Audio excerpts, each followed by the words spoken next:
बोलिए सतगुरु कबीर साहिब की जय, संत समाज की जय, भक्त समाज की जय। अवगुण मुझ में हजार है,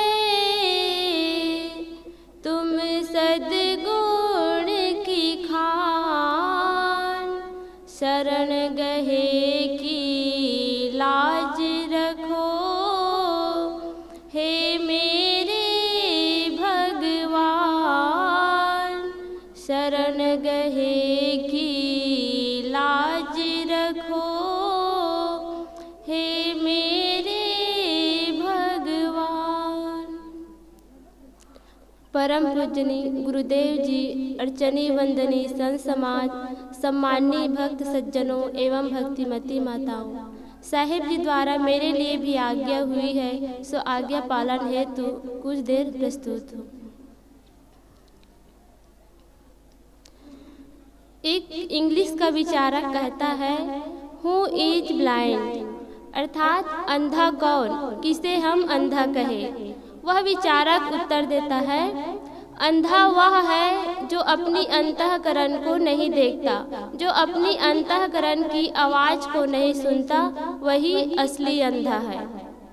असली अंधा वह नहीं है जिसकी आँख न हो, एक या दोनों आँख खराब हो गई हो, वह असली अंधा नहीं है। वह तो अपना मस्त धंधा चलाता है, मीठी वाणी बोलता है, मीठे स्वरों में भजन गाता है और ऐसा करके सबके मन को मोह लेता है, सबके दिल में, सबके हृदय में अपने लिए जगह बना लेता है। तो असली अंधा वह नहीं है जिसकी आँख न हो। असली अंधा वह है जो अपनी अंतःकरण को नहीं देखता, अपनी अंतःकरण की आवाज़ को नहीं सुनता, वही असली अंधा है। जब कोई शराबी शराब पीता है तो उसकी अंतःकरण से आवाज़ आती है, भीतर से आवाज़ आती है कि शराब पीना गलत है, शराब नहीं पीना चाहिए। कोई गुटखा खाता है तो वह भी सोचता है कि गुटखा नहीं खाना चाहिए, क्योंकि संत महात्मा कहते हैं, डॉक्टर कहते हैं कि गुटखा खाने से कैंसर होता है, अनेक प्रकार की बीमारी होती है, इसलिए गुटखा नहीं खाना चाहिए। जुआ खेलने वाला भी जानता है कि हमें जुआ नहीं खेलना चाहिए। इसी प्रकार से जितने भी दुर्व्यसन हैं, जैसे मांस खाते हैं, अंडा खाते हैं, जितने गलत हम कार्य करते हैं, वह सब जानते हैं कि यह गलत है, ऐसा नहीं करना चाहिए, और सबके भीतर से आवाज़ आती है, फिर भी वो अपने भीतर की आवाज़ को नहीं सुनता, वह केवल मन की आवाज़ को सुनता है। तो यही अंधापना है, अपने अंतःकरण की आवाज़ को नहीं सुनना ही अंधा है। दुनिया के विशेषज्ञों में सतगुरु कबीर साहिब जी एक ऐसे विशेषज्ञ हुए हैं जिन्होंने सोच कर बताया कि मनुष्य के केवल 2 आँख नहीं होते हैं, बल्कि 4 आँख होती है। 2 भीतर की आँख और 2 बाहर की आँख, जो बाहर के चर्म नेत्र और भीतर के विवेक और विचार की आँख। सतगुरु कबीर साहिब जी कहते हैं, ऊपर की 2 गई हियऊ की गई हेराय, कहा ही कबीर जाके 4 गई, ताको कहा उपाय। साहिब जी कहते हैं, जो अपने चर्म नेत्रों से देखकर सद्ज्ञान एवं सद्मार्ग पर नहीं चलता और जिसकी विवेक और विचार की आँख भी फूट गई हो, उसके कल्याण का क्या साधन है? क्या उस व्यक्ति का कल्याण हो सकता है, उद्धार हो सकता है? नहीं, ऐसे व्यक्ति का कभी कल्याण नहीं हो सकता, वह व्यक्ति कभी खुश नहीं रह सकता। जब कोई भी परिवार या घर के व्यक्ति के अंदर अच्छी समझ न हो, अच्छा विचार, वह विवेकी न हो, तो उसका घर सुखमय कैसे हो सकता है? उसका परिवार के लोग सुखी कैसे रह सकते हैं, खुश कैसे रह सकते हैं? इसलिए सबके अंदर विवेक और विचार की आँख है, इसे हमें जागृत करना चाहिए, जगाना चाहिए। कोई बच्चा जब माता के गर्भ से बाहर आता है तो आँख नहीं होती है। इसका कारण क्या है? डॉक्टर बताते हैं कि इसका कारण है शरीर में कुछ कमी हो जाने के कारण। शरीर में कुछ कमी हो जाने के कारण हमारी सभी इंद्रियां सही सलामत नहीं बन पाती है, यही कारण है।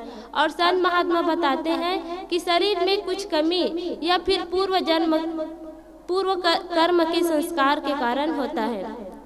पूर्व जन्म में हम जैसे जैसे कर्म किए रहते हैं, जैसे जैसे संस्कार बनाए रहते हैं, उसी के अनुसार हमें शरीर मिलता है। तभी तो कोई व्यक्ति बहुत सुंदर होता है और कोई कुरूप होते हैं, किसी की हाइट ज़्यादा होती है, किसी की कम होती है।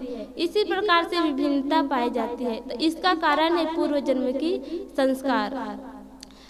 कारण कोई भी हो, लेकिन अभी जो हमें वर्तमान में जैसे शरीर मिला है उसका सदुपयोग कर लेना चाहिए।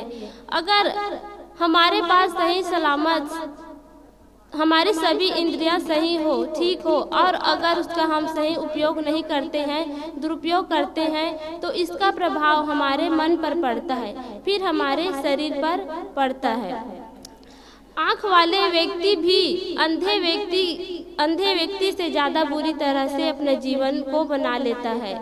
सही सलामत शरीर होते हुए भी उसका वह दुरुपयोग करता है। संत महात्मा बताते हैं कि शरीर में जितनी ऊर्जा है उसमें सबसे ज़्यादा दुरुपयोग आँख द्वारा होती है। आँख ही सबसे ज़्यादा ऊर्जा का दोहन करती है।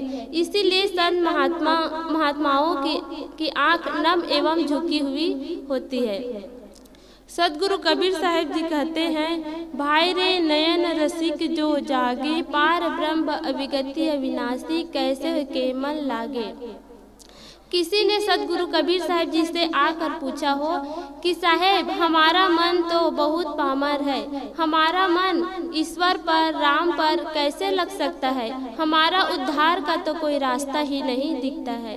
तब सदगुरु कबीर साहब जी ने मानो कहा हो कि भाई, तुम अपने मोह निंद्रा को भंग कर दो, तुम जाग जाओ। जिस किसी प्रकार से तुम्हारा मन ईश्वर पर, राम पर लग सकता है। तो हमारे अंदर अनेक बुराइयां हैं, अनेक कमियां हैं, विकार हैं, उसको हम एक एक करके उसको हटा सकते हैं और एक एक सद्गुण को लाकर हम सद्गुणों के खान इकट्ठे कर सकते हैं। कोई भी वस्तु अपने आप में अच्छी बुरी नहीं होती है, उसका उपयोग करके ही हम उसको अच्छी बुरी बनाते हैं।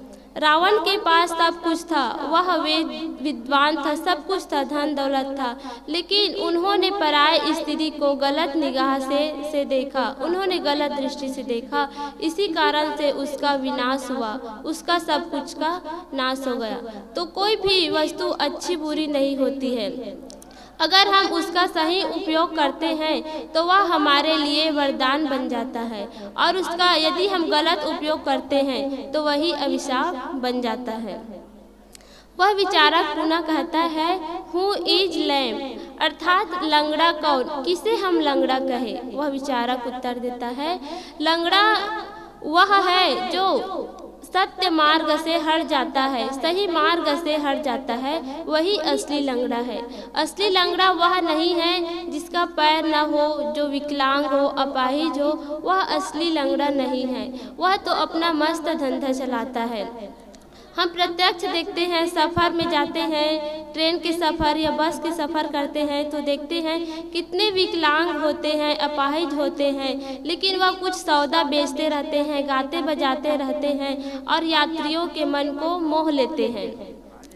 हेलन केलर को सभी जानते हैं, जो जन्म से अंधी, गूंगी और बहरी थी, लेकिन उन्होंने पीएचडी की डिग्री प्राप्त की और ब्रेल लिपि का आविष्कार किया, जिससे अंधे व्यक्ति भी पढ़ाई कर सकते हैं, लिखाई कर सकते हैं और सर्विस कर सकते हैं, नौकरी कर सकते हैं। तो सबके अंदर प्रतिभा होती है और उस प्रतिभा को हर व्यक्ति जागृत कर सकता है। यदि हम अपने अंदर झांक कर देखें, अपने भीतर को देखें, तो इनमें से कुछ न कुछ हम जरूर पाते हैं। या तो लंगड़ा होते हैं या तो फिर अंधे होते हैं। इसलिए हमें हमेशा हर समय विचार करते रहना चाहिए कि कहीं हमारे सही सलामत आँख होते हुए भी हम अंधे तो नहीं हैं, सही सलामत पैर होते हुए भी हम लंगड़े तो नहीं हैं, मुख होते हुए भी हम गूंगे तो नहीं हैं। इस प्रकार से हमें हमेशा विचार करते रहना चाहिए। एक छोटी सी लड़की थी जो अंधी थी। वह भगवान से प्रार्थना कर रही थी, दोनों हाथ जोड़कर प्रार्थना कर रही थी कि हे भगवान, मैं सूर्य के प्रकाश को महसूस तो कर सकती हूँ लेकिन सूर्य को देख नहीं सकती। हे भगवान, मैं गुलाब की खुशबू को सूंघ तो सकती हूँ, महसूस तो कर सकती हूँ, लेकिन गुलाब के फूल को देख नहीं सकती। हे भगवान, मैं माँ के गोद में बैठकर माँ के वात्सल्य को, माँ के प्रेम को मैं महसूस तो कर सकती हूँ, लेकिन माँ के चेहरा को देख नहीं सकती हूँ। आज हमारे पास सब कुछ है, हमारे पास हाथ है, पैर है, सब कुछ सही सलामत है, लेकिन यदि हम इसका दुरुपयोग करते हैं तो हमसे अभागा कोई नहीं हो सकता। इसीलिए जो हमें इंद्रियां मिली हुई है उसका सही उपयोग कर लेना चाहिए। यह मानव जीवन हमें एक अवसर प्रदान करता है, सुअवसर प्रदान करता है। इसी जीवन को जीकर कोई महावीर कहलाए, कोई बुद्ध कहलाए, कोई कबीर कहलाए, कोई जीजाबाई कहलाए, कोई लक्ष्मीबाई कहलाए, कोई मीरा कहलाए, तो कोई रावण कश दुर्योधन कहाए, तो कोई यूं ही धक्का खाते खाते इस अनमोल जीवन को बेकार में ही नष्ट कर दिए। तो हमें सत्संग भी मिला है और हमें अच्छा जीवन भी मिला है, मानव जीवन मिला हुआ है। इसका महत्व को समझकर इसका सही उपयोग हमें कर लेना चाहिए। बस इन्हीं शब्दों के साथ मैं अपने वाणी को विराम देती हूँ। बोलिए सद्गुरुदेव की जय।